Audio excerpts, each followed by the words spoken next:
46 estudiants de batxillerat participen fins al 17 de juliol al segon Jove Campus de Recerca de la Universitat de Girona.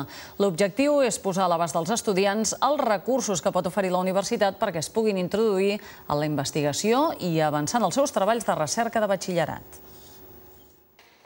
El Laboratori d'Infermeria és una de les instal·lacions on es fa un dels tallers de formació del Jove Campus de Recerca de la Universitat de Girona.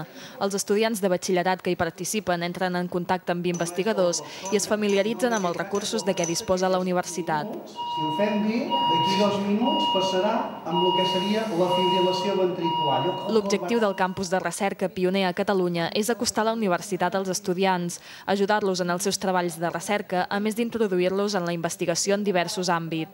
Forma part ja des de l'elaboració de la idea fins al treball pròpiament dit de recerca, que pot ser o no que hi hagi algun experiment, fins i tot, sobretot a la branca científica i tècnica, i finalment després l'elaboració del treball. Els estudiants diuen que aquestes activitats els estan ajudant molt. Estic fent sobre la metodologia de la investigació en l'àmbit de biologia i tot m'està servint en principi perquè estic coneguent en general com funciona, com es fa i dins d'aquest equip m'està anant molt bé poder veure com treballa la gent. A part d'això que he dit, d'aprendre amb el professor i d'aprendre com va la universitat, també coneixes a molta gent i aprens també moltes coses de tots els àmbits perquè fem diferents conferències durant el dia.